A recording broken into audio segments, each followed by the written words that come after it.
Serpentarium. That's the name of the song that we're opening up this week's episode of the podcast with. It is from the band The Scatinas. They are a surf band based out of Germany.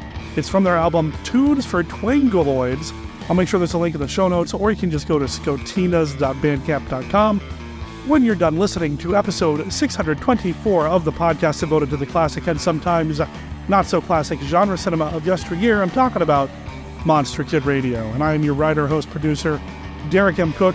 Scotinas gave us permission to play their music here on the show. Please check them out when you're done listening to what we've got cooked up this week. And what we've got cooked up this week has been in the cooker for a while.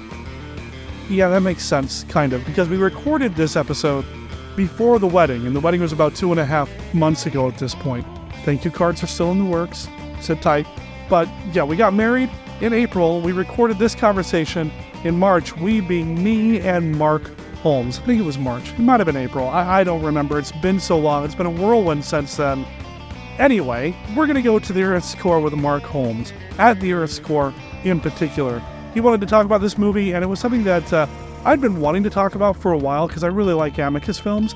And this movie, it's a little outside the Monster Kid Radio wheelhouse. It's a 70s film, but you know what? My show, my rules. I wanted to talk about it. I wanted to have Mark on the show to do it, so that's what we did. Now, of course, it would not be an episode of Monster Kid Radio without some amazing segments contributed by some amazing segment producers, and that's actually how we credit them on the Internet Movie Database. Segment producer Kenny with his look at Famous Monsters of Filmland, and segment producer Mark Matzke with his Beta Capsule review. I want to take a quick second to talk about something going on with Mark Matzke.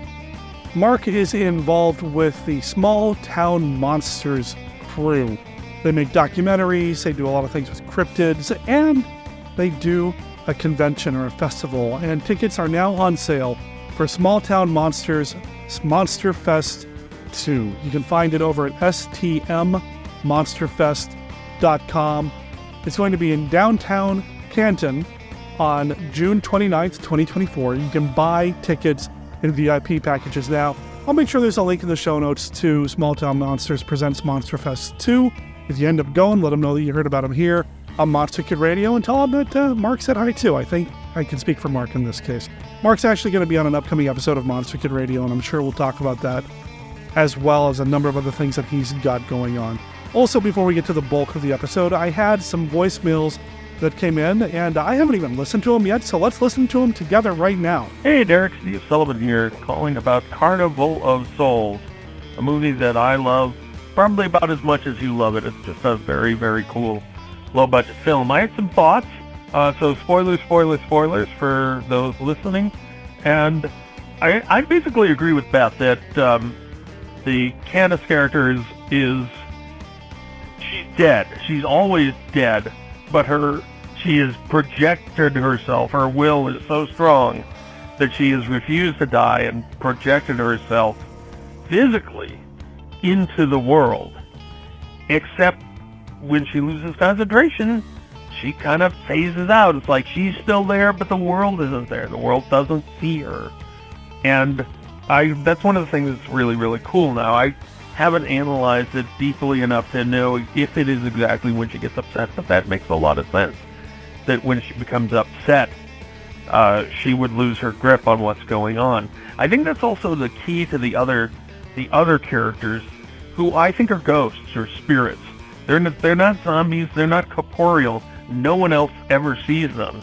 Even when she's seeing them in the real world setting, there's something that's haunting her and is not actually physically there, except in the sense they can interact with her because she's actually a ghost as well. That's kind of my take on that. And as to whether she is has part is on the spectrum somewhere, I really think that what you're seeing is that which could be interpreted as being on the autism spectrum somewhere, I think is actually a sign of her being disconnected from the real world because she's a ghost. So she doesn't really have the soul to put in the music, even though she has the mechanics.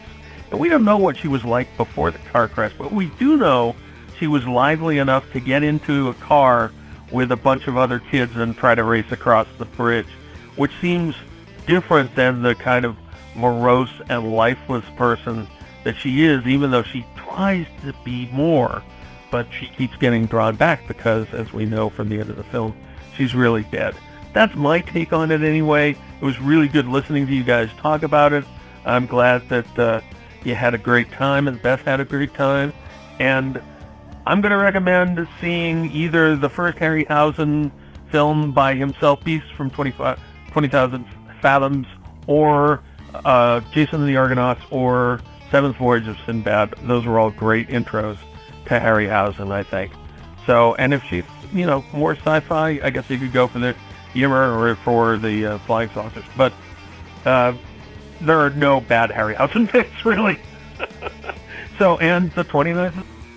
Well, that voicemail cut off. Unfortunately, the Google voicemail line that we use for free, does have a 3-minute limit. So if you go longer than 3 minutes, it just cuts you off. You're always welcome to call back and continue your conversation. And what we'll do then is just stitch it together in post, which we're going to do with another voicemail later on, and I'll get to that here in a second. But, the more I think about Carnival of Souls and watching it with Beth and hearing her point of view and all of that, I agree. I think it's less about her journey from, the afterlife or whatever, or it's not in her head. She is dead, and I'm going to have to rewatch it again, darn, to see, is there like an emotional thing going on when she does start to slip and people stop seeing her? That said, you'd think the people that were interacting with her right before she becomes basically invisible to them would react to her being gone all of a sudden. Although now I said that, and I guess she goes into the dressing room and then comes back out, and the salesperson wasn't like shocked at seeing somebody disappear right in front of her. I don't know. But yeah, I dig it. You are not the only person to have some suggestions about Harryhausen. I had some other comments come in as well, like this one. Hey, Derek, I'm on. This is going to be a pod walk in memory of Vince Rotolo, his first B-movie cast. It's done while he was walking. But you inspired me. I just finished listening to today's podcast. You inspired me with your request for next movie for Beth. And I think I have the perfect one. The Seventh Voyage of Sinbad. Here's why. 1, it moves like lightning. It's only 80 minutes long, and it has a pace that modern film lovers are accustomed to. 2, the special effects are basically the inspiration of all modern special effects, and of course they're superb. Number 3, her love for haunted houses, the scenes in Socorro's castle, and especially the jump scare of the skeleton coming down and the skeleton fight, I think she'll find thrilling. And if you get that timing just right, you can get her a jump scare that haunted house people love so much. Number 4 is the music is incomparable, and it just blasts you out of your seat with Bernard Herrmann greatness, and I can't imagine anyone not loving that. And trying to think of a classic 5 reason. There's tons of them, of course, but a handsome cast. Gordon Matthews, and Catherine Grant, Lauren Thatcher. They're all excellent in the movie, and so I think that should be the movie she watches next. Seventh Voyage of Sinbad. Kenny B at the Monster Bash, signing off. So that message actually was sent in to the show over a year ago by Kenny when he was at last year's Monster Bash. I think it was last year's Monster Bash. It wasn't this year's Monster Bash. That one just happened, and I hope everybody had a grand time. And I do have some audio that came in from that, and I'm working to get some more.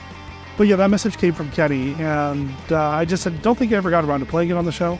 So what I'm going to do is I'm going to take Steve's and Kenny's message and kind of look at the Harryhausen collection for myself, and present a couple of different titles to Beth, and then we'll go from there. Probably not anytime soon because we've got a couple of big things that we're working on right now. Some life changes that might be happening with me that we're kind of excited about, depending on how much financial aid is out there in the world, and that's all I really want to say about that. But yeah, we've got some things coming up, but I do want to watch some movies with her. I love sharing my Monster Kid movies with her. She shared some of her movies with me as well. In fact, I'm going to get back to that at the end of this episode. I do have some of the voicemails that have come in. I'm going to sit on those for now. We're going to play those next week. So sit tight. It turns out that I actually have some voicemails from Captain Billy that I haven't gone through, partly because I got locked out of my Google Voice for a little while, unfortunately, so I kind of lost access to that. So what I'm going to do is I'm going to gather the rest of these voicemails together, and you're going to hear them on next week's show. If you want to be part of that, please feel free to give me a call at 360-524-2484. Leave a voicemail and we'll include it in the mix. Again, remember that 3-minute limit. Or you can just send me an audio file like Kenny did through the various messaging services that I use. But the best one is just email, monsterkidradio@gmail.com. The Scotinas have been playing now for over 10 minutes, so let's give them a break and get to the rest of the episode right now.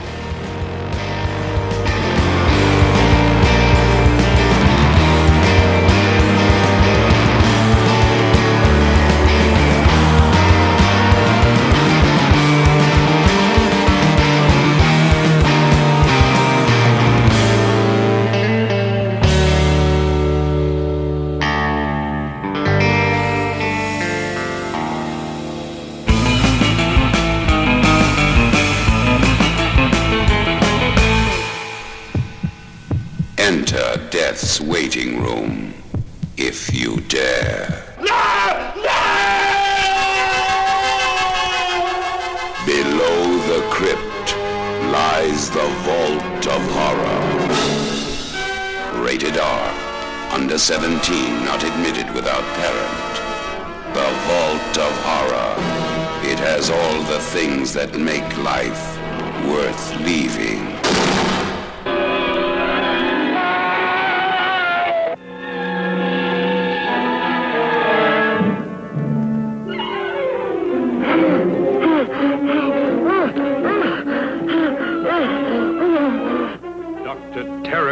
House of Horrors.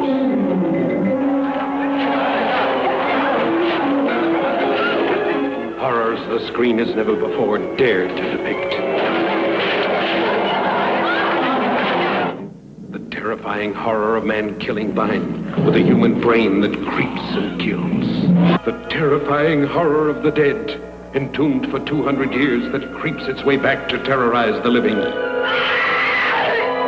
The terrifying horror of a dreaded man called Dr. Terror, who, with his deck of mystic cards, could foretell destiny. Dr. Terror's House of Horrors. Live from the Land of Light in Nebula M78, home of the mighty Ultra Heroes, it's Monster Kid Radio's Beta Capsule Review.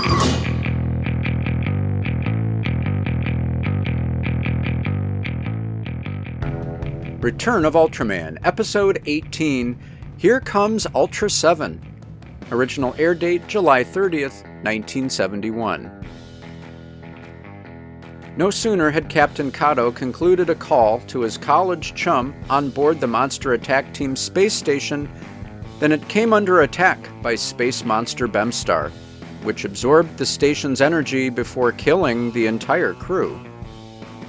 Bemstar turns its sights on Earth and is confronted by MAT in Arrows 1 and 2, but the jet fighters are ineffective, and worse, Minami and Ueno are hospitalized following their crash landing.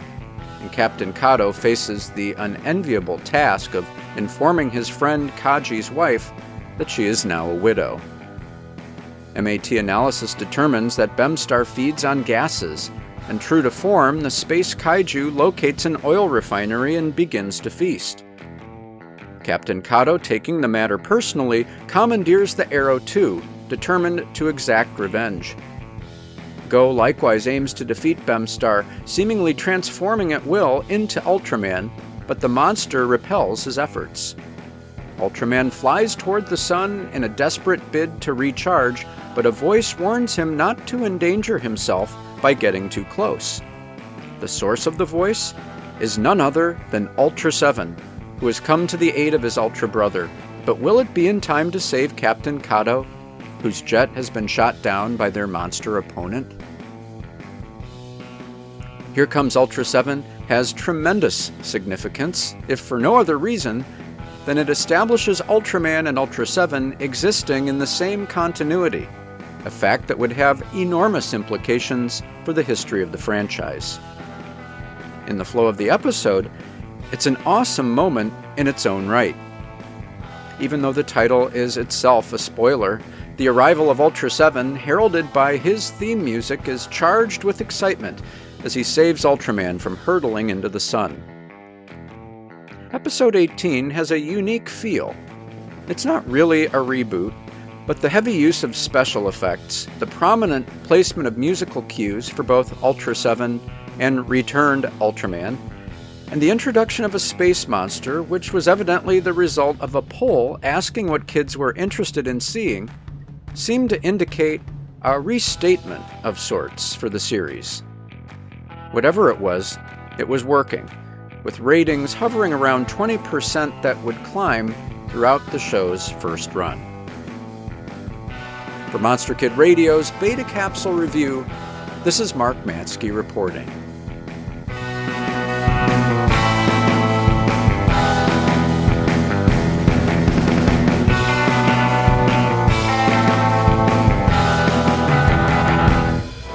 It must have been a little after 3 o'clock in the afternoon that it began.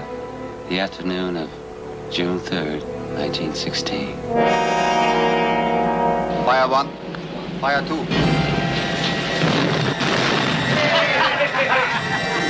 This could have been the end. The end of just another tragic episode in war at sea. But for the few survivors of a torpedoed merchant ship and the crew of a German U-boat lost in the frozen South Atlantic, it was the beginning of an incredible adventure. For this was the day the 20th century met the primeval world face to face. American International presents The Land That Time Forgot, an astounding motion picture based on the book by Edgar Rice Burroughs, creator of Tarzan and the most thrilling science fiction stories ever written. Travel through an underwater passage and discover an awesome prehistoric world. Fight for your life against the terrifying creatures of a lost continent. Come face to face with primitive man and learn the secret of evolution. The Land That Time Forgot. Mr. Tyler! Starring Doug McClure. There's a secret to this island. Something that we haven't been able to fathom yet. And whether we stay or get away may depend on it. It's action, danger, and adventure on an epic scale.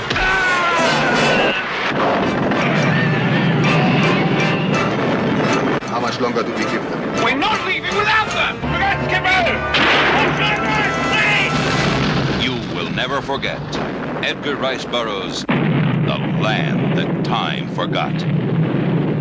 Where Westworld stops, Future World begins. Future World, offering fantasy, sensuality, and adventure.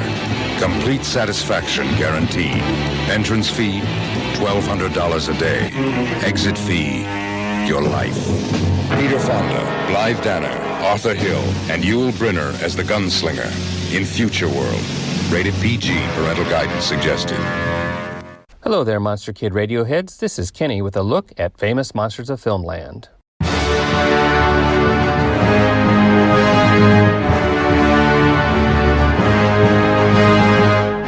Today we are talking about At the Earth's Core. This film was previewed in FM 129 from October of 1976. The article talked about the literary origins of the story and gave a detailed spoiler-filled synopsis. It covered 7 pages and included 9 photos. It also mentioned the producers and cast. Let's hear that information. Teamed again, Milton Subotsky, and Max J. Rosenberg, who recently were thrilling us with The Land That Time Forgot, and previously have scared us all the way from Dr. Terror's House of Horrors to The Skull to Asylum with a little help from Robert Bloch. Milt and Max have done it again and came up with an evening's entertainment for Imagine movie buffs. First, fresh from that land that slipped time's memory, they recruited Doug McClure to portray David Ennis.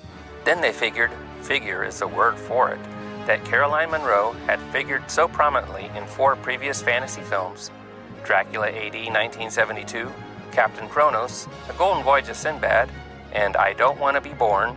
Max and Milt decided it would be a good idea to cast Caroline as the beautiful Dia, heroine of the horror land deep beneath the Earth's surface.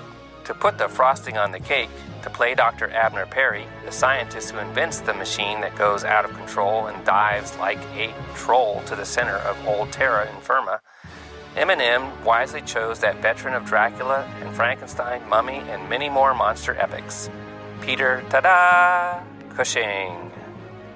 2 issues later, in FM 131 from January of 1977, the article Around the Worlds with AIP took us on a tour of 3 classic 70s monster flicks, Future World, Food of the Gods, and today's movie At the Earth's Core. This was all hosted by an imaginary android named Clark. Let's hear what happened when they arrived at the Earth's core.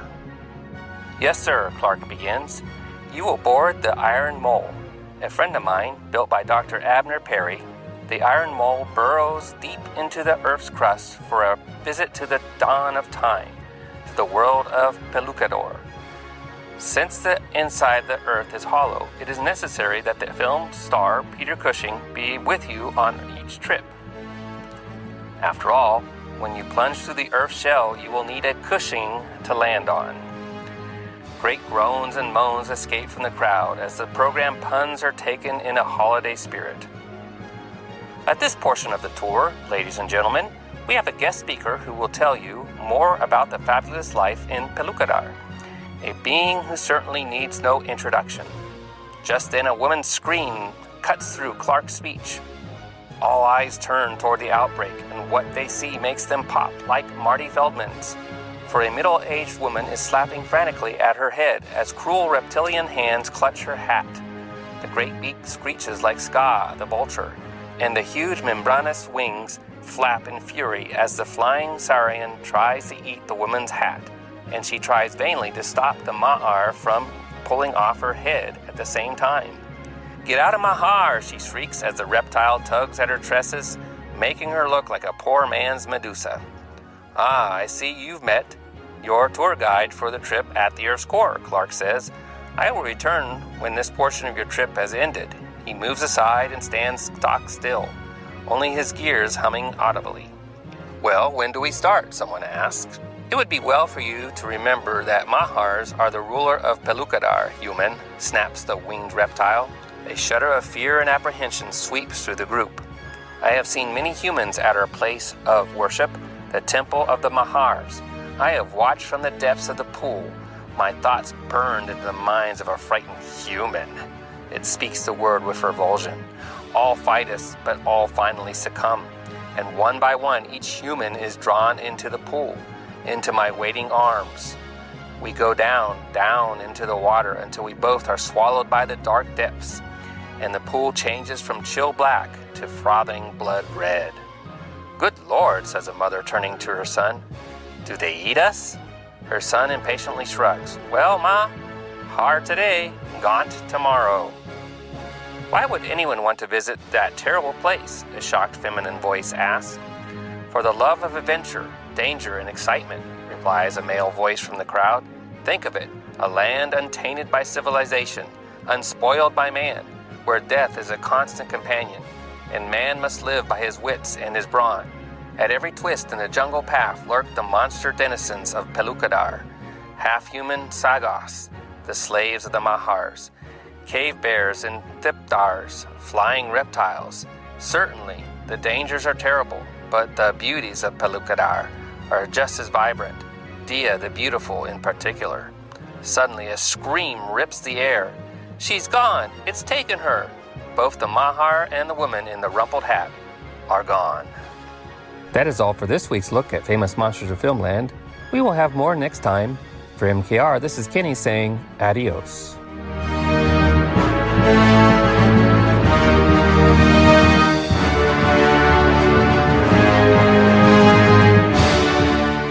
Journey back to the dawn of age, to a world lost in the twilight of creation, a world outside of time. Edgar Rice Burroughs, master of shock adventure, now takes you beyond the limits of human experience in The People That Time Forgot. All new, never before seen, incredible battles between strange barbaric civilizations and monstrous prehistoric beasts. Witness thousands of living nightmares. Could this be the missing link? This is Edgar Rice Burroughs' ultimate shock adventure.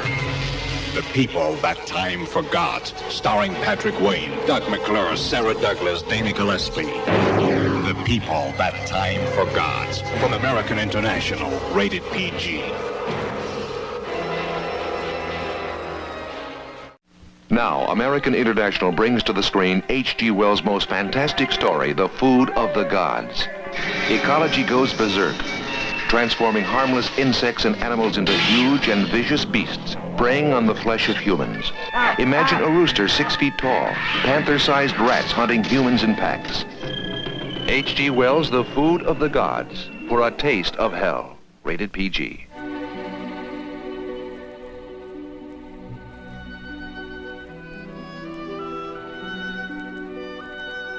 This is Count Dracula, and I'm here to offer you a friendly warning. Derek and his guests often get excited, and occasionally this results in revealing key plot points of the movies they're discussing. You know how the children of the night, monster kids, can get sometimes. So consider yourself warned, and don't come begging to me to kill them for their transgressions afterward. I have more pressing issues to take care of, like that pesky Van Helsing. Listeners, when I was watching this movie, I kept flashing back in a good way to another series of films, 2 films from Amicus featuring Peter Cushing in kind of a bumbling scientist role. But this wasn't Doctor Who. This was At the Earth's Core, suggested by this week's guest. It's Mark Holmes. Welcome back to Monster Kid Radio. Glad to be here. Yeah, we had you on the show, gosh, it was so long ago, man, when we at a Monster Bash. Oh, well, things happen. Well, some things happen. Some devices go off track when digging into the center of the earth and end up inciting a slave rebellion and hanging out with Carolyn Monroe. So I can't ask for a better day. What are you going to do tomorrow? You had suggested a handful of titles when we were talking about getting you on the show to do this.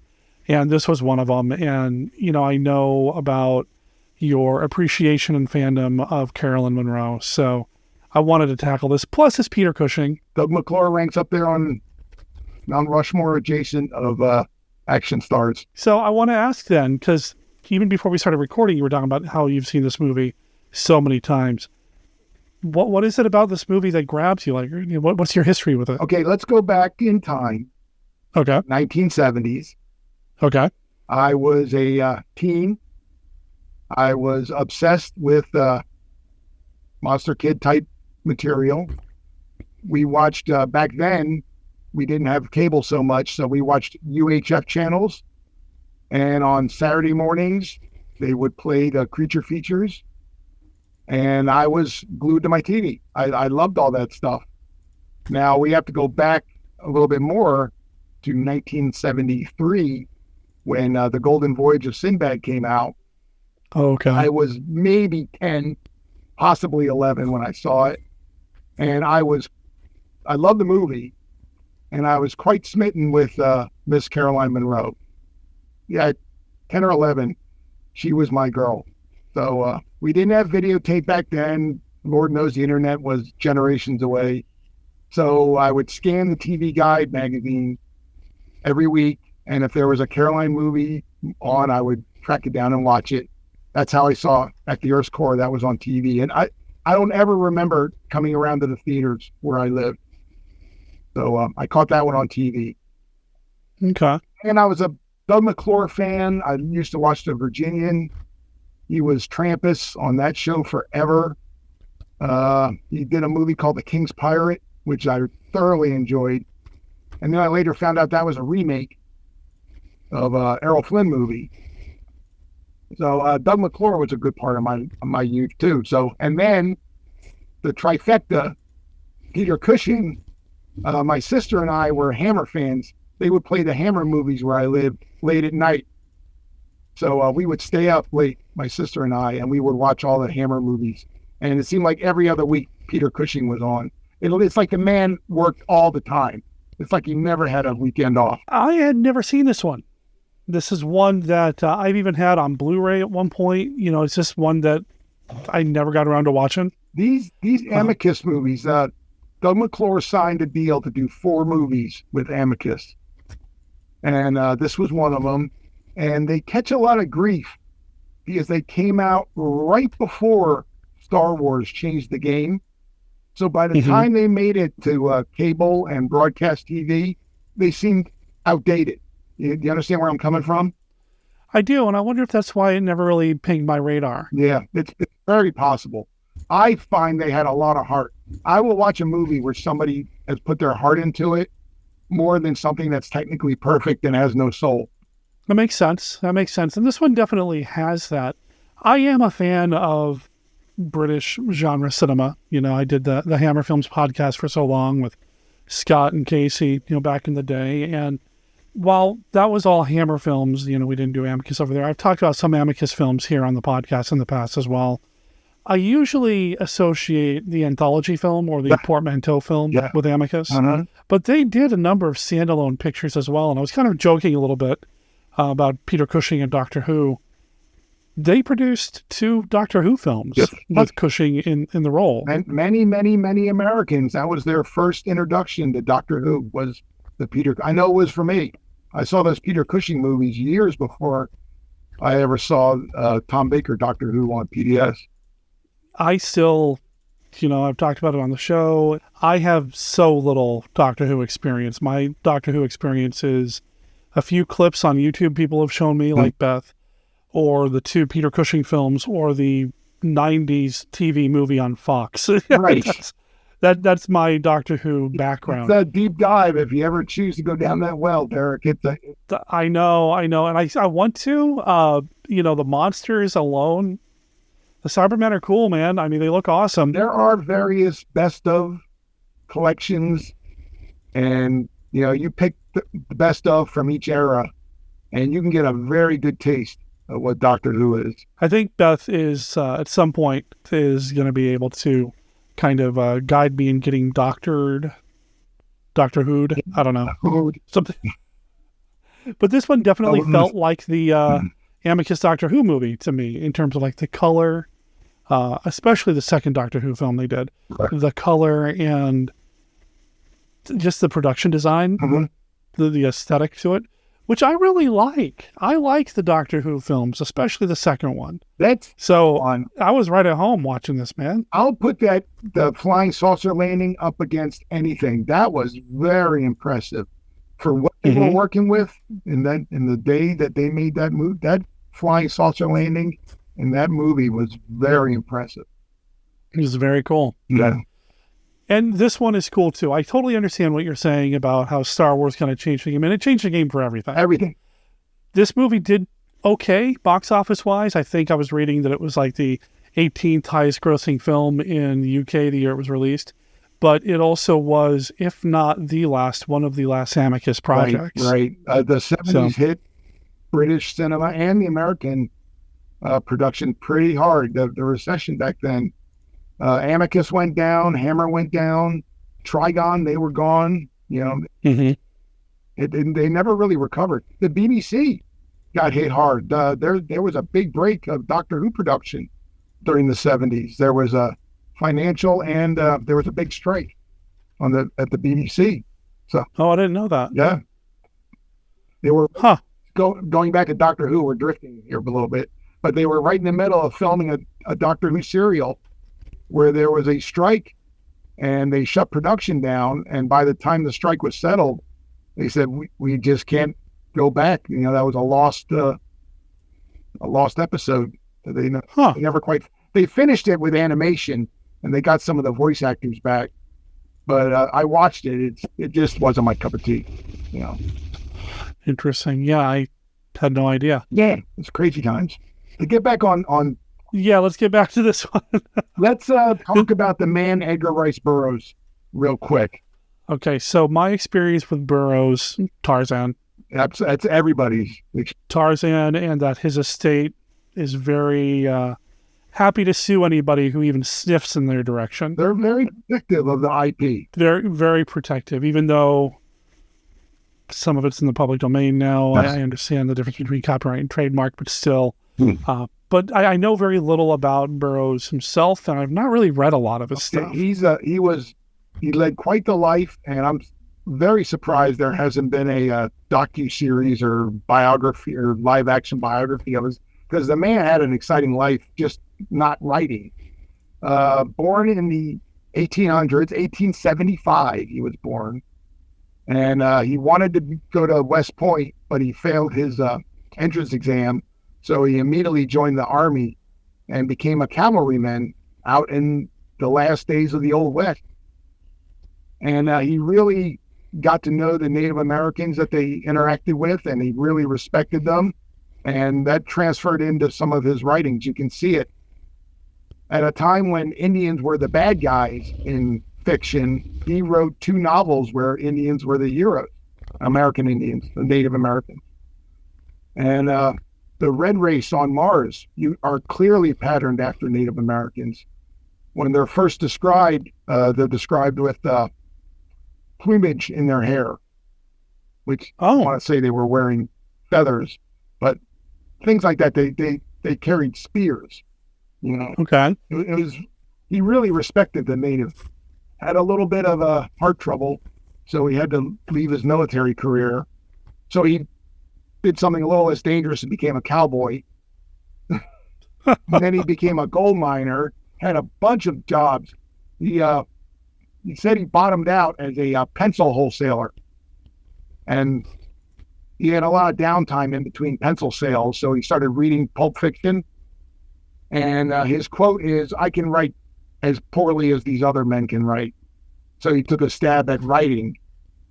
And his first work was called Under the Moons of Mars, which later the title was changed to A Princess of Mars. And he knocked it out of the ballpark with his very first book. It was a 3-part serial first, and then they made it into a book. And that's the first John Carter book in his Barsoom series. Mars is known as Barsoom to the Martian. Okay. And that was in 1912. So that book is being read today, 110 years later. That's impressive. Impressive. He's really made the mark. His second book was a little-known story called Tarzan of the Apes.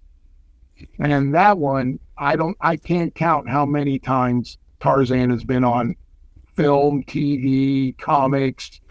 He spanned the whole gamut. He really hit a home run with Tarzan, and that really resonates to this day.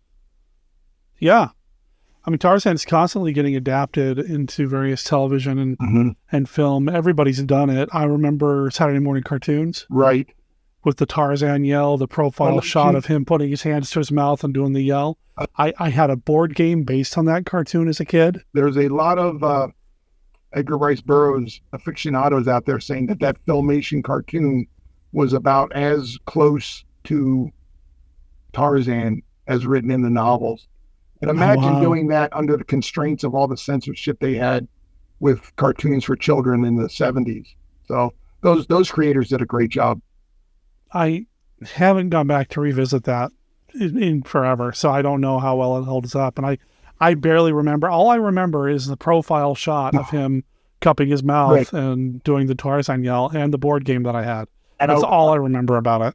How are you on adapting books into film?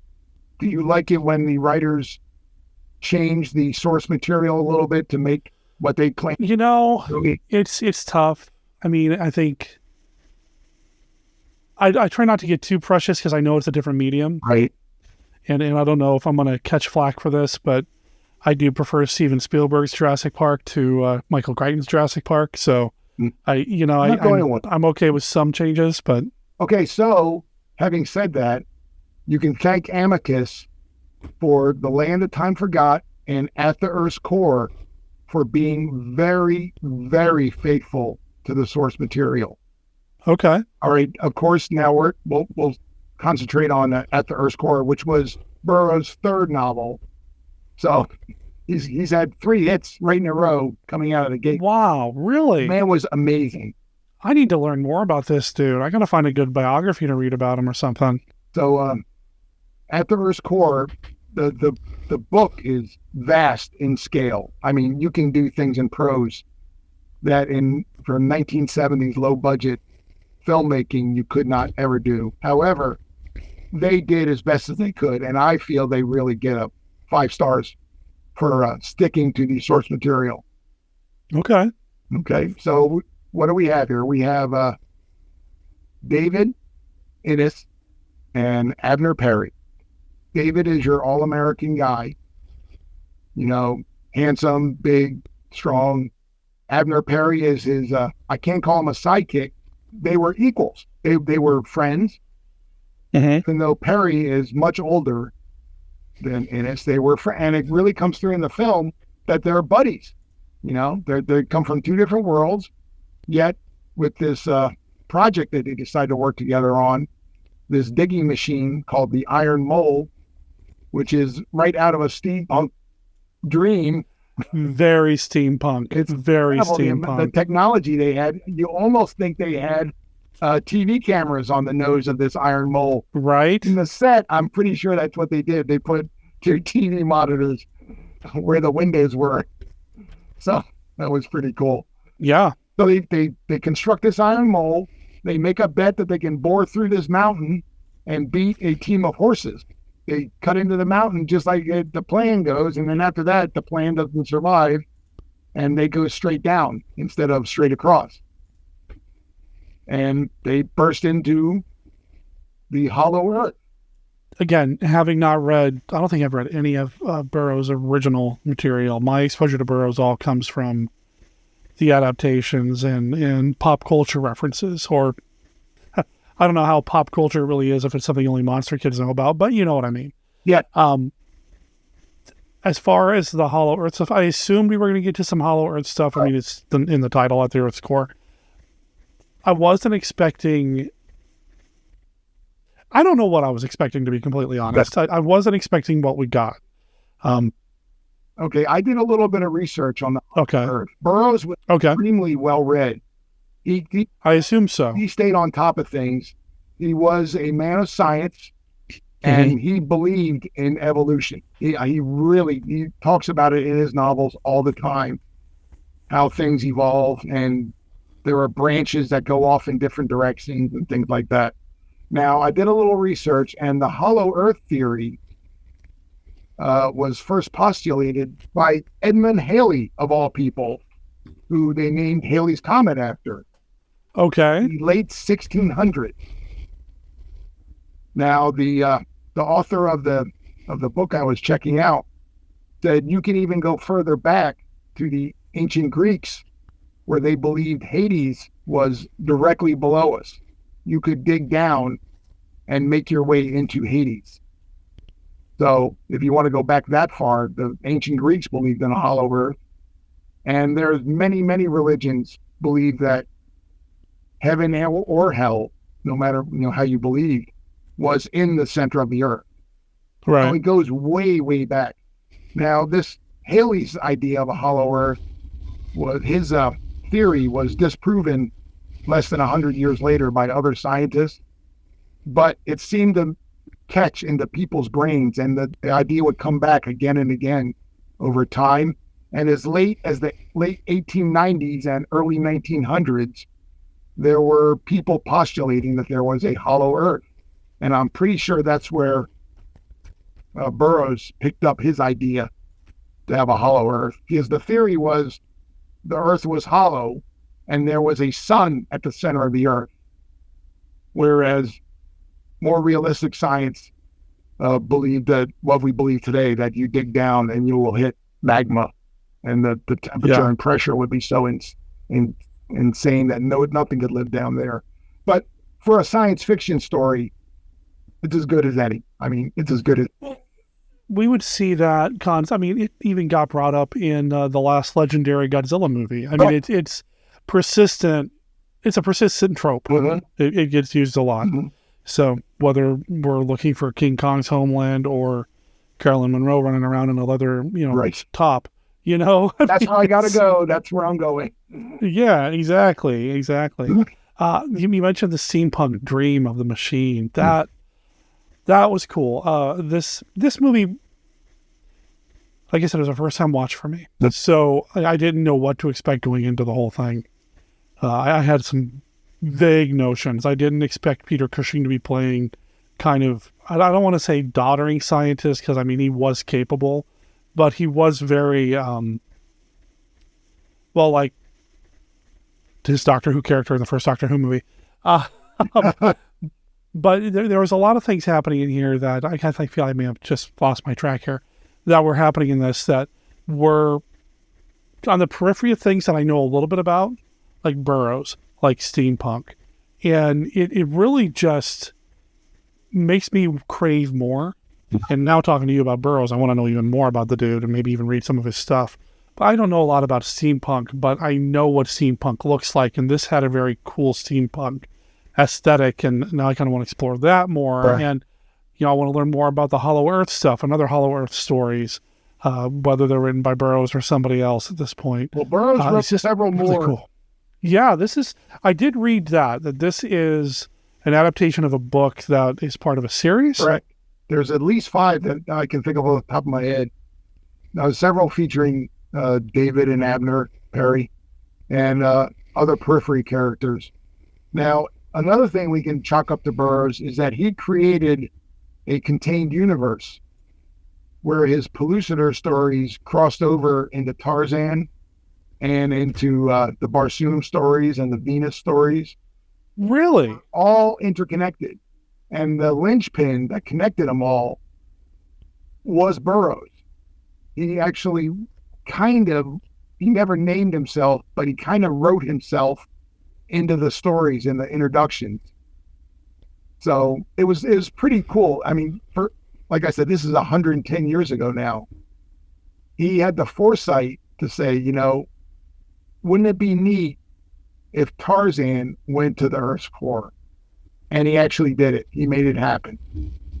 He had one character wanted to fly a rocket ship from the Earth to Mars to meet John Carter, and his rocket went astray and he wound up on Venus instead. So it's all interconnected. So the Burroughs shared universe is really awesome. That's pretty cool. The man was a visionary. He really saw into the future. Okay, now I really do want to learn more about him. I'm going to see if there's any good biographies about him to read, because that just sounds amazing. But anyway. Our heroes make it through.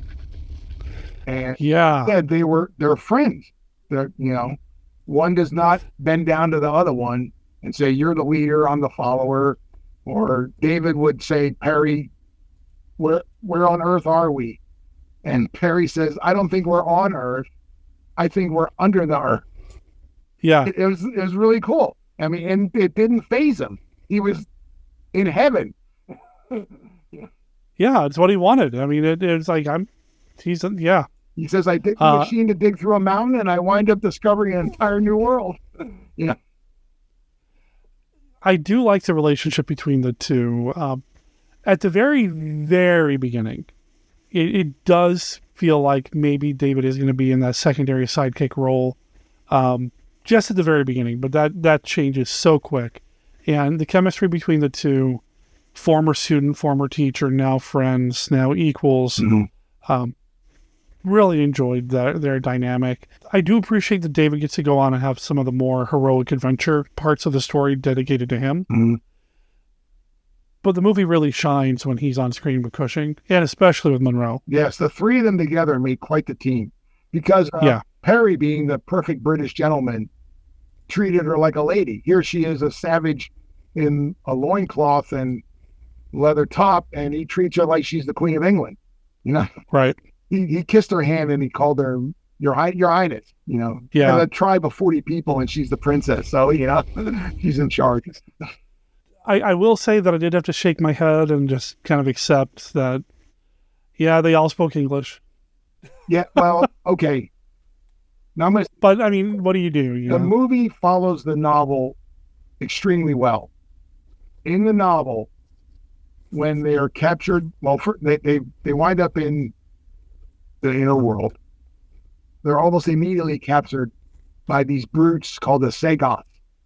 Mm-hmm. And they're chained up with other humans, which they are surprised to see. And in the movie, they immediately start talking with them. In the novel, they're on this death march for quite a while. And Burroughs explains that you got nothing else to do. You'll learn the native language as best you can so you can communicate with the people you're enslaved with. Oh, okay. Oh, Burroughs waved his hand at it. The movie just said, we've got an hour and a half. I once read a very comical science fiction story where it said that everybody in the entire galaxy speaks English except on Earth. Earth is the only planet where they have different languages. Wow. I got a geek out of that one. Yeah. So they had, in order to move the story along, everybody speaks English. Yeah, it's just one of those things you have to kind of accept, kind of shrug and accept, and right.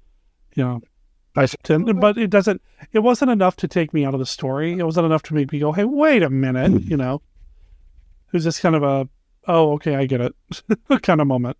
So our hero, David, is just lucky enough to get chained up right next to Caroline Munro, who plays Dia the Beautiful. I'm no argument. All right, in case people aren't familiar with me, which is very possible, I am lucky enough to have met and worked with Caroline Munro on a Joshua Kennedy production of House of the Gorgon. Mm-hmm. We met her, Josh and I formed a relationship over Facebook, and then he went to college in New York, which is fairly close to where I live, and we went to a couple of conventions together in New Jersey, and where we met Caroline Munro and Martine Beswick and Veronica Carlson, all those ladies. They're all of them are wonderful ladies. And Josh, being the sugar-tongued devil that he is, was able to convince all those women to be in a movie that he was shooting down in Texas, and he invited me to come down and help out. So Caroline Munro is a very special place in my heart. She was my dream girl when I was a teenager, and then as a grown man, I've got to meet her and work with her. So, you know, big check on that bucket list item right there. So right. So when I wax on about Caroline Munro, it's pure love right from the heart. So here he is. Our hero is chained up right next to Caroline Munro. He gets in a little tussle with another one of their fellow slaves, and he commits a faux pas, a cultural faux pas, by not immediately claiming her as his bride after he defeats another man in combat. So he's kind of ostracized, which made me think everything that David goes through in this movie, he's human. He's not perfect. He makes mistakes. He gets hurt. He loses fights. You know, and it reminded me, this is the prototype to Indiana Jones. I believe people love Indiana Jones so much because he's not perfect. You know, at the end of a fight, he's bloody. He's got bruises. You know, his clothes are torn. So I'm thinking that your David is a prototype to the kind of hero that people like to watch in movies. That makes sense. I could see him being like a proto Jones. Proto by being written 70 years before Indiana Jones was written. You know? Well, and we know where Spielberg and Lucas took a lot of their inspiration for Indiana Jones and the pulp adventures and the serials. And I mean, it all kind of disconnected in some way, right? Now, yeah, Burroughs was not there first, but he was a master of the art. He got inspiration. You know, you can say that At the Earth's Core was inspired by Journey to the Center of the Earth, by Jules Verne, which was written before Burroughs was born, in 1864 or so. So they all build on each other, and it's a better world. We're very fortunate to have Indiana Jones in our lives because he was built upon by all the heroes that came before him. So I don't want to just do a complete recap of the movie. No, and we don't. Let's not. Let's talk about some here. of the things I speak in depth with Caroline Munro about the making of this movie. You did? I first talked to her about Golden Voyage of Sinbad, which is a Harryhausen movie, of course. And she informed me that Ray Harryhausen had his hand in everything in that movie. I assumed he just did the special effects. I was completely wrong. She said he helped write it, direct it, choose the locations. And that movie is a masterpiece. And part of it is the stop motion effect. Sure. So here we are, we go. And At Earth's Core was filmed just a few years later than Golden Voyage of Sinbad, of course, but they didn't have Ray Harryhausen or any stop motion work done. They used our old favorite, stick a guy in a rubber suit, which I'm perfectly on board with. I don't know if you remember our first conversation back in Monster Bash in 2019. I told you I'd rather see a rubber tentacle than a CGI tentacle any day of the week. I think that's pretty common with a lot of the listeners and us. I agree with you. And sure enough, in At the Earth's Core movie, we do get to see rubber tentacles. We do. We do have some rubber tentacles. The monsters are, I want to say, I wear my heart on my sleeve. By 1976, they weren't fantastic. We've seen better rubber monsters before. But we have to remember, we're working on a budget here. We got monsters when they could have easily just waved their hand and said, no, there's no monsters down there. We're just going to make this, we're going to adapt the story to where there are no monsters. I'd rather see monsters, and I got monsters. Yeah, we certainly did.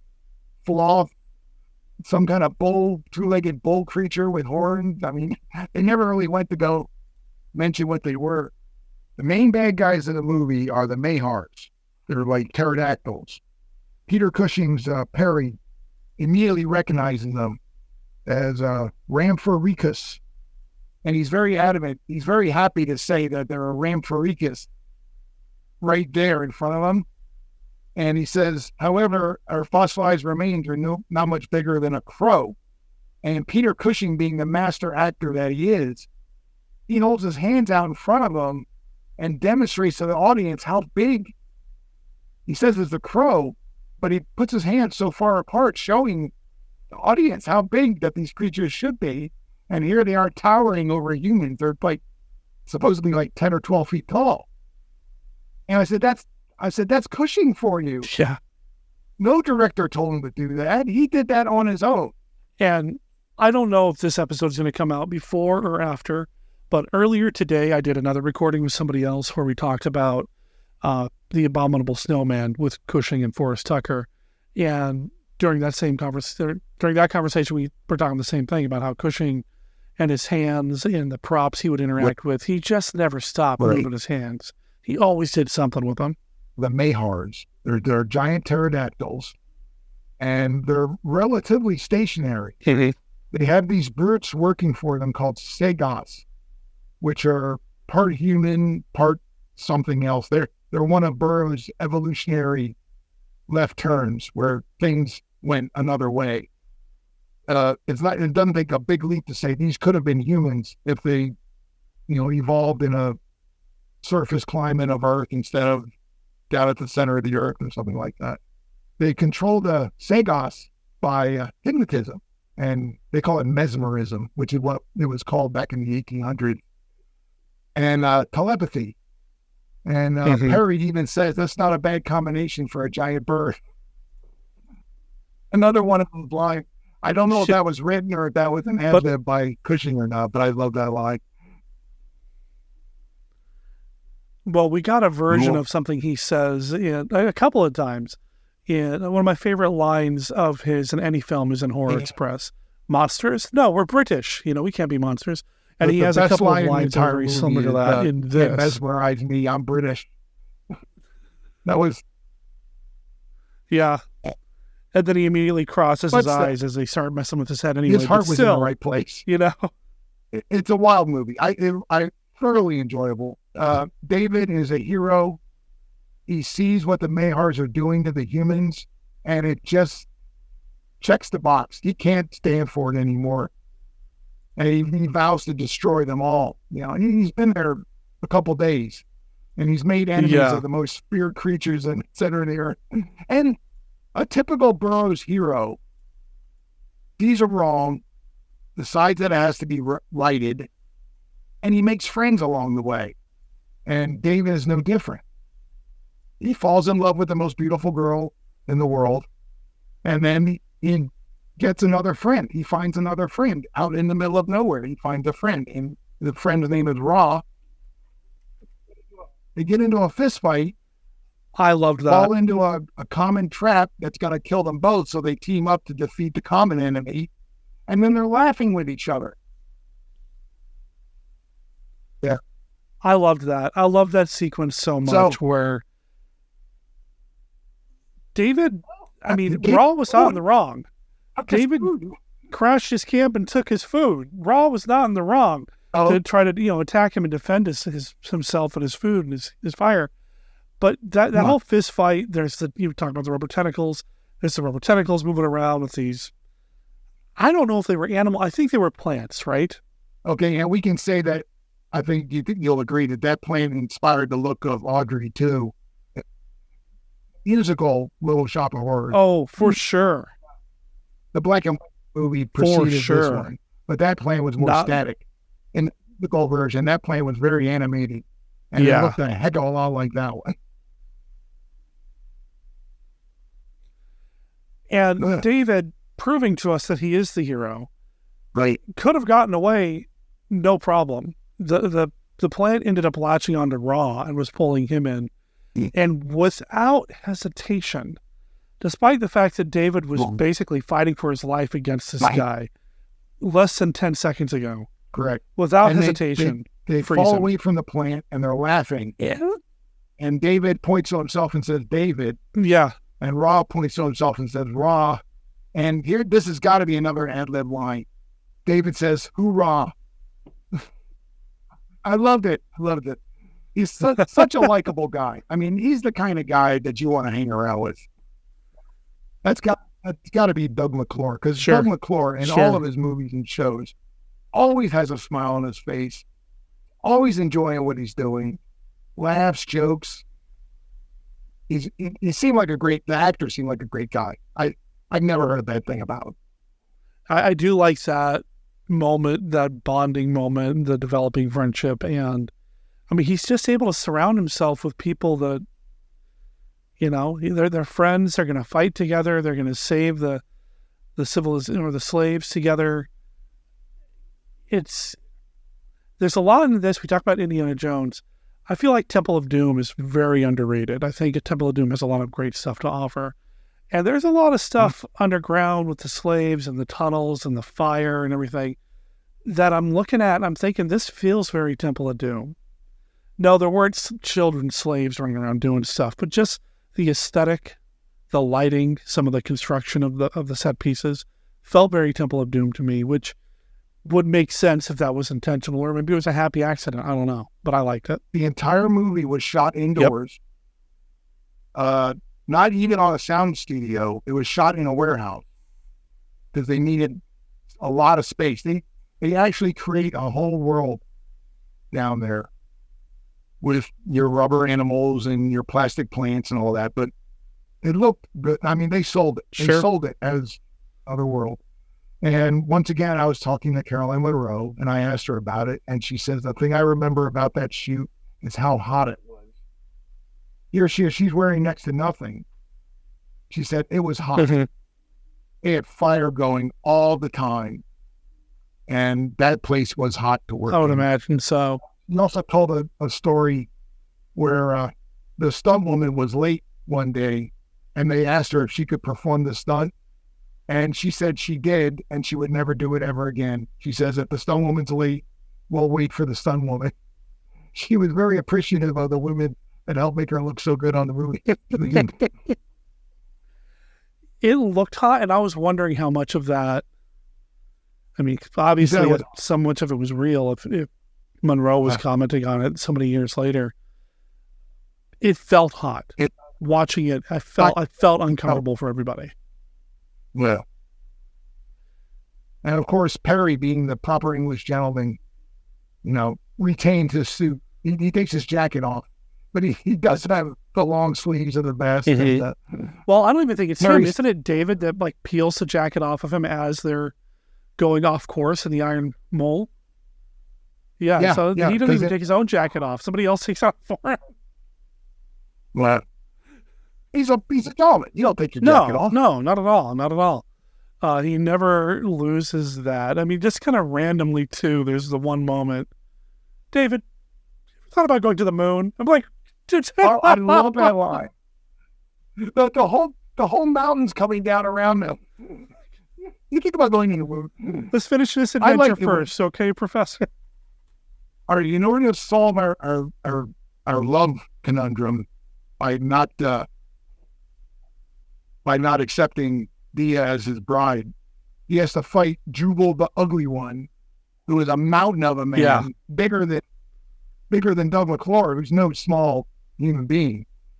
And in the middle of the fight, Perry calls out, "Forget about the Queensberry rules." Yeah. Which you can go to George of the Jungle, the live-action George of the Jungle movie. When George of the Jungle's fighting, Abe calls out to him, "You can forget about the Queensberry rules." So I think a lot of this stuff can be, go back to Burroughs' original work. The arena scene, we've seen the arena scene in dozens of movies. Yeah. Burroughs wrote arena scenes 110 years ago. I mean, he had it in That Earth's Core, he had it in Princess of Mars. So we had the man a lot. And he really did the world a favor. There's a great letter. Some young boy wrote him a letter saying that his teacher scolded him for reading Edgar Rice Burroughs' book for a book report. So the boy wrote Edgar Rice Burroughs and told him of his misadventure. And Burroughs wrote back. He says, "I'm sorry to hear that your teacher said that. You and 40 million other people disagree with her." But yeah. I love that. So Burroughs had quite an acid sense of humor sometimes. Sure. Another fun fact about Edgar Rice Burroughs, just by sheer accident, he happened to be in Hawaii, Honolulu, when Pearl Harbor happened. And he was a witness to Pearl Harbor. And he was in his 60s at the time. And he volunteered to become a war correspondent. And he stayed in the Pacific Theater through a good bit of the war, reporting on the war. Wow. The man was amazing. He never stopped. He just kept going. Wow. Okay. So I did read something and I'm not just trying to regurgitate IMDb stuff, but I did read something on Internet Movie Database. Did some person really lose a finger working on this movie? That's what I heard. I heard the same thing that you did. I haven't seen it anywhere else, but it's very possible. And the history of stuntmen is incredible. Those guys and gals really give it their all. And they're very underappreciated for what they do. They deserve their own Oscar category, darn it. I got issues with the Oscars. Well. If you had a category, I would add one for that because they really do a great job. Yeah. I'm much more happy with the Rondo Award.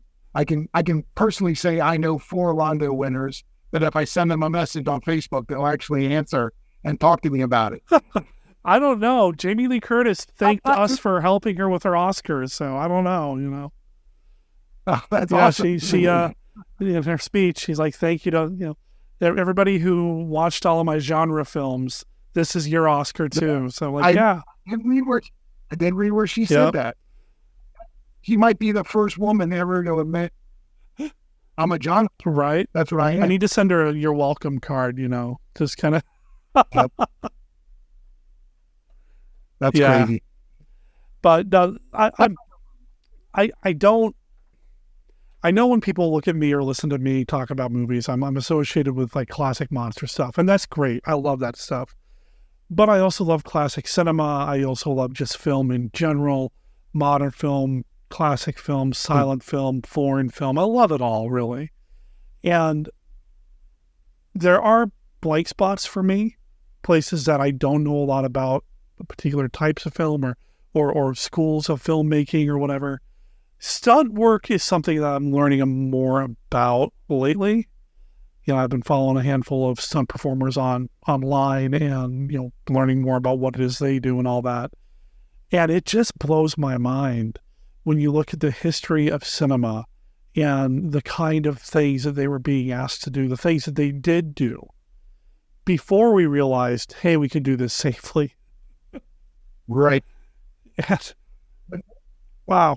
The story that I saw a documentary about the movie business in the Philippines in the 1970s. The genre producers found out you could make a cheap movie in the Philippines, and the government was very helpful if you brought money into the Philippines. Sure. So they would hire the locals for background care and whatever they needed, they would hire local, which the locals love that. Except that the safety regulations of making a movie in the Philippines was nowhere near a Hollywood production. So the director would tell a Filipino stuntman who might have been a farmer the day before, I want you to jump through that window. And the guy would say no. And all they had to say was, an American would do it. Why won't you do it? As soon as they challenged him by saying an American would do it, the guy would jump through the window, not knowing that the American stuntman was jumping through candy glass, which was designed to shatter, as opposed to glass, which is designed to cut you to ribbons when you go jumping through. Right. It. Yeah. So they got away with a lot of stuff by just challenging their manhood. So I really appreciate stuntmen and women. I think movies are better because of them. Sure. As opposed. Yeah, for sure. And the drive to tell these stories and do these things, and I know we're way off track here. Well, I'm going to bring it back. Okay, Go ahead. It really kind of scratches that DIY itch that I enjoy so much about these low budget movies anyway. Even if it's something as, are you familiar with Hollywood? The low budget stuff that was being produced, in the late 2010s or whatever in Uganda? No, not at all. They're not the greatest movies. The guys, they don't have the money, they don't have the resources, but they have a drive and they want to make these movies, and they have an old computer that they can edit on and all that. And they're making action movies. They want to make action movies with a lot of explosions and bullets and blood, but they don't know anything about filmmaking. So they go to the slaughterhouse to get cow blood. Oh my. And, when people start catching hepatitis, they're like, oh, wait a minute, there's got to be a better way. But, the drive to tell these stories one way or another, safely or not, I love that and I respect that. We can go back to Amicus in the 70s then. Amicus saw the production value that Hammer was doing at the time, and they said, we can't quite do that. We just don't have the money, but we're going to try. And I give them, they had a lot of heart. They said, if it wasn't for Amicus, we would not have these Doug McClure movies in the 70s. There would be a big hole in my life where those 4 movies, he made 4 of them, where those 4 movies don't exist. What would have filmed it? A romantic comedy, which I love. People ask me what my favorite movie is, and they're always expecting to hear Frankenstein or a Western or something. My favorite movie is The Quiet Man with John Wayne, and that's a love story. Wow. Yeah. Beth and I just saw a Lady on a Train last night at the Kiggins Theater. It's our film noir night, and I loved it. 1945 mystery, wacky whodunit. I absolutely loved it. I think it's probably one of my favorite movies I've seen this year so far. Yeah, there's a world of movies out there. Yeah. And they yet. did show a trailer for The Quiet Man right before, which is what made me think of it. So. Oh yeah, that's great. I watched John Wayne movies, his war movies and his westerns, and I was watching a documentary about John Wayne on PBS, and they showed a clip from The Quiet Man, and I said, I have got to see this movie. And when I did get a chance to see it, I was stunned at how beautiful it was, and it's a romantic comedy. There's no huge stakes, except is this couple gonna make it to the end of the movie? You know, that's the stakes of the entire movie. You know, are they going to fall in love and get married or not? Yeah, it pretty much is. And I said, it was a fantastic movie, and I loved it. And it's my favorite movie to this day. I loved it. I know we're way off track, but it always gets played on St. Patrick's Day. Yeah. So, it'll be. I wonder if that's why they were showing a trailer for it. Cause I know it's not part of their film noir offering. It's just not film noir at all. So I'm curious. But I did love the trailer where it's good because the director has 3 Oscars. So like, oh, okay. So Amicus says, we're going to do our best to make a good movie. And they found some source material, which was good. And they adapted it by not straying from the source material. They did that with At the Earth's Core and The Land That Time Forgot. Well, I'll hold both those movies up as you want a book made into a movie without straying. These 2 movies is how it's done. You know, and they didn't have budgets for either of them. They had a little better budget on At the Earth's Core than they did with Land That Time Forgot. But they made it with heart. They made it with love. Yep. You know, everybody showed up and they went to work. You know, nobody's phoning it in. Everybody's taking it seriously. Is it kind of ridiculous? I suppose on the surface, you've got guys running around in rubber suits and pretending to telepathically control these guys with whatever. Sure, okay, but everybody's taking it so seriously anyway. Even Cushing, with that kind of bumbling act that he does halfway through the film, through half of the film, he's still taking it seriously, which lends to it just makes it fun. Everybody's just having a good time. Nobody's just winking at the camera and winking, and nobody's chuckling, and no tongues are in anybody's cheeks, and it's everybody's taking it seriously, but they're having fun doing it, and that translates, I think, to the film.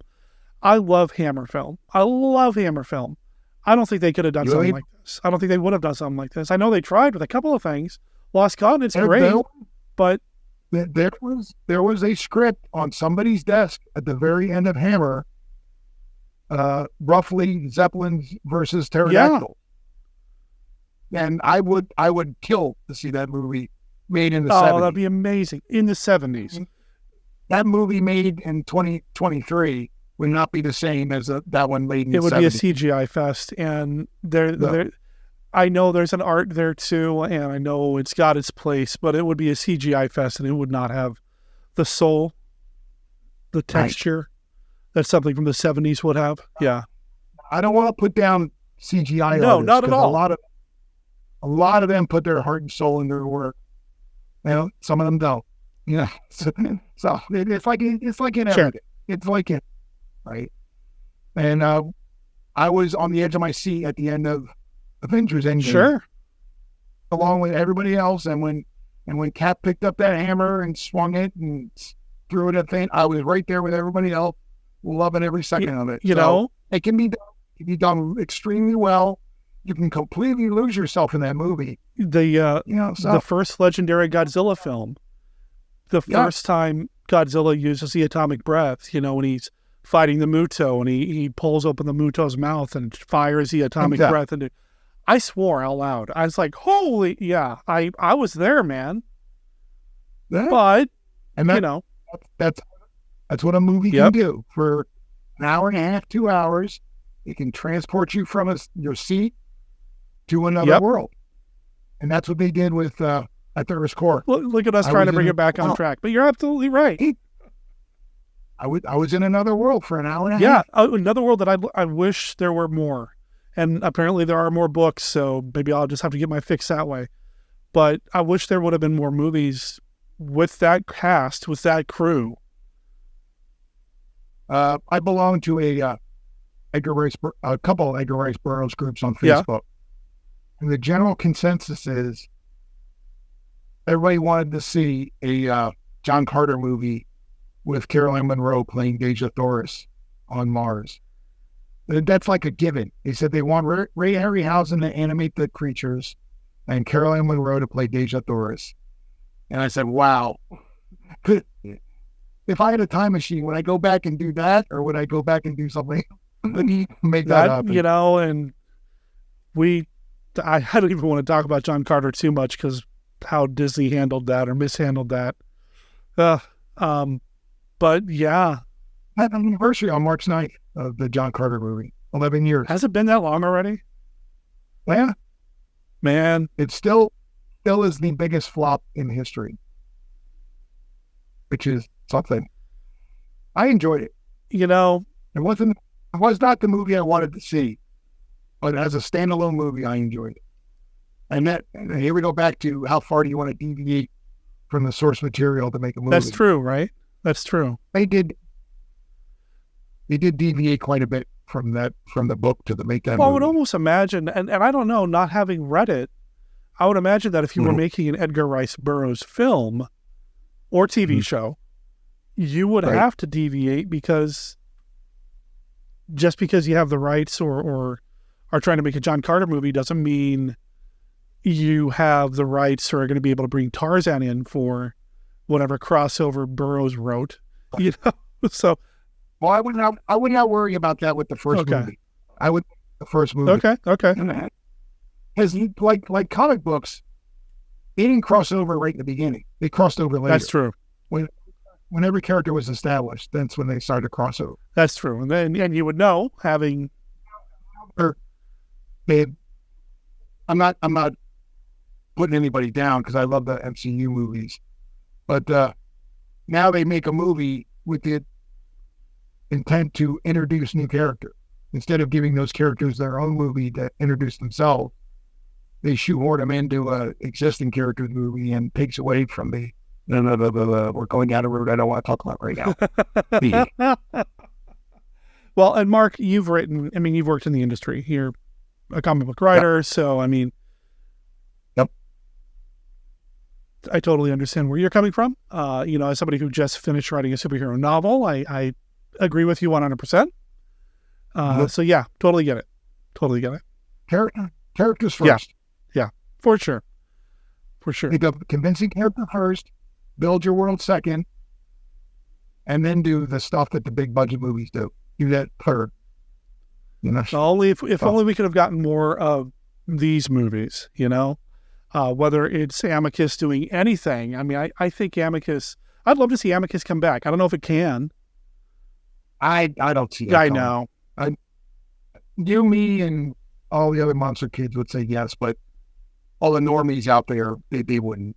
Amicus doesn't mean anything to them. Hammer barely has any pop culture, mainstream cachet. So Hammer tried a couple of years ago to come back, and it just didn't. I feel like they try to bring Hammer back. Like it's a cycle. We're about due for another Hammer film and another push, right? There was a movie a couple of years back. There was a popular series of novels where they stuck zombies into classic novels. And they did Pride and Prejudice and Zombies. I think was the name Pride and of it. Prejudice and Zombies. Mm-hmm. And boy, if the Hammer guys and gals had that movie in the early 70s, that would have been a very good movie. Oh, wow, yes. Very different movie. And I think it would have succeeded. Well, the movie that came out of that book, because it was a book first, very different than the book. But, wow. I'm still convinced that Hammer could have made more zombie movies than they did. And the only reason they didn't is because Night of the Living Dead came along and kind of changed the zombie game on them. But well, I'm going to point my finger at The Exorcist. Well, that changed everything, right? That killed Gothic horror, right? That movie killed Gothic horror. So. That changed everything. The Plague of the Zombies is one of my absolute favorite Hammer films. I love it. Who was the leading actress in that one again? Plague of the Zombies? Jacqueline. Was it Jacqueline Pierce? Am I right? I believe so. I'm going to double check the name. Yeah, Jacqueline Pierce. That's correct. Yeah. Yep. Yeah, and I vividly remember that one now. And John Carson is just fantastic in it. That is probably one of my favorite Andre Morel roles as well. Right. Well, we had Doug McClure, American action TV star in At the Earth's Core. We had Peter Cushing, British actor superstar, who elevates everything. I don't think I've ever seen. I'm saying this with a straight face. I don't think I've ever seen a bad Peter Cushing performance. Even at the very end of his career, he brought it. He did bring all it. the time, 110%. The man was a master. And we had the very underused Caroline Munro. She should have had a much bigger career in movies and television back then. They always brought her in to be the beautiful woman. And she's got such a sense of humor and such a wonderful voice. They would dub her voice in some. They didn't dub her voice in this movie. In some movies, they dubbed her voice. And I said, are you insane? Yeah, why would you do that? Well, in Star Crash, they ran out of money. And when they were doing the Italians always used to shoot without sound. Right, yeah, it was all wild sound. Yeah, it was all whatever. Yeah. And they would dub the voices in later. And at the very end of the line, they just flat ran out of money. So they got the male star, Marjo Gortner's wife, Candy Clark, to do Caroline Munro's voice because they just couldn't afford to have her do it. But in other movies, they dubbed their voice too. Yeah. When they did. And Hammer was guilty of that too. Hammer dubbed all their women at one point or another. I couldn't. They dubbed Valerie Leone in Blood from the Mummy's Tomb. And I've spoken to Valerie Leone. She has a wonderful voice. For Americans, it just melts your blood. It's so beautiful. And I said, why would you dub that? Right. Yeah. So I don't get it. Somebody thought it was a good idea. But it is her voice in this, and she does a great job along with everybody else. And she's not just a damsel in distress. No, she's not. She's not. Yeah. Let's make it clear. She is a damsel in distress. She's not just a damsel in distress in this movie. Correct. So I'm glad you recommended this one though, and you wanted to talk about this because, like I said, it was a first time view for me. I'd never seen it before, so if you want to go down the road a little bit, if we want to do this again, Land Before Time, highly recommend that one, and its sequel, which picks up right where the first one leaves off. Okay. Is called The People That Time For, or The Land That Time Forgot, not The Land Before Time. That's a dinosaur. You said it. It's like, should I say it? No, that's right. Right. No, it's not. Yeah. The Land That Time Forgot is another Burroughs story, very well adapted. And The People That Time Forgot is, they took a lot of liberties with that one. They went in a completely different direction with that one, which is, for the movie, it's okay. Because the book kind of retreads a lot of the old stuff. Okay. So that, if we want to do this again, I would do those two movies as one. I would count those two movies as one movie. If you ever want to do this in the future. Of course. No, let's plan for it. Let's commit to it now. It will happen. The fourth of the Amicus movies was made completely out of whole cloth, called Warlords of Atlantis. And that's a fun movie. That's the fourth of the horology that they did with Doug McClure. Okay. Yeah, let's plan for it. That's a fun one. That one has its own great story. It's hardly ever been shown on TV. Had a very limited release as a DVD. So that one's got a weird backstory, which I can't quite wrap my head around. Okay. Yeah, let's plan for it. Let's plan for it for later this year. We'll get back to Burroughs and Hollow Earth. Hollow Earth. Holler down, girl. There we go. In the meantime, though, if people want to keep up with anything you've got going on, any comic projects you want to talk about, anything coming up? I am working on a screenplay for speaking of CGI, a completely computer animated movie. And I have a couple of comic stories in the works, too. Nothing I can really talk about right now. Right on. Well, and I hope to get back, I mentioned earlier, I hope to get back into short filmmaking with completely, and not animated, stop motion work. I want to try my hand at that. It's tempting. I'd like to do it myself. I would love to do that. And Derek, I'm going to give you your admonition one more time. I want you to pick up a camera and make something. Make a movie somewhere. If it can be two people talking in a room if you want. You've got your lead actress. I do. Month or so, you'll have your lead actress if you get run away. That's true. Yeah, she hasn't figured out that she can say no at this point. And so, yeah. We'll have a set or leftover props or something you could use. It's definitely something we've talked about. So there are movies set in fun houses. Yeah, I know.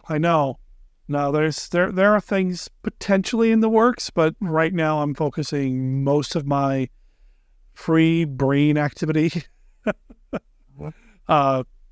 the wedding. So, yep, more power to you, boss. Congratulations. Yeah. That'll win.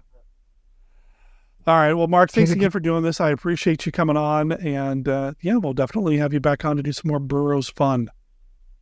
Thanks for having me. Proud to be a Matzke kid.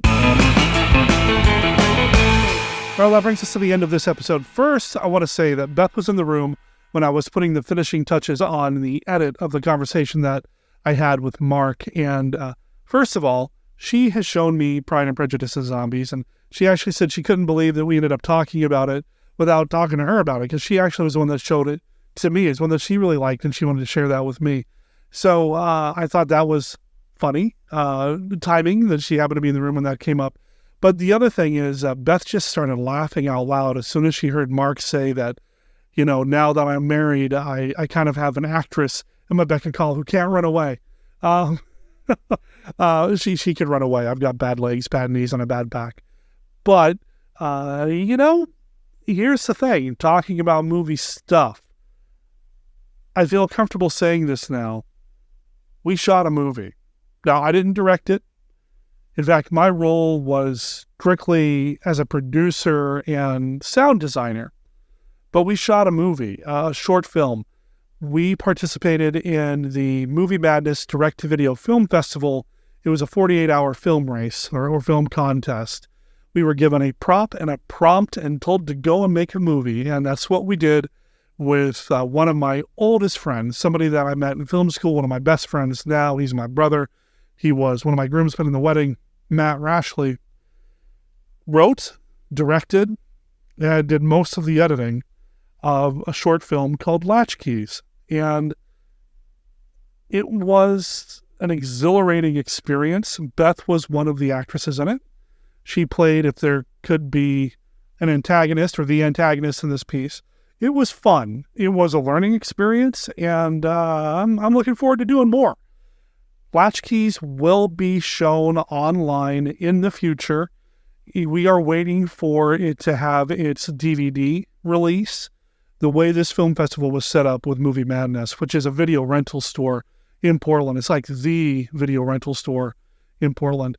They are taking all of the entries and they're going to put them all on a DVD and make it available for rent on the shelves. And they're giving copies of the DVDs to the various teams.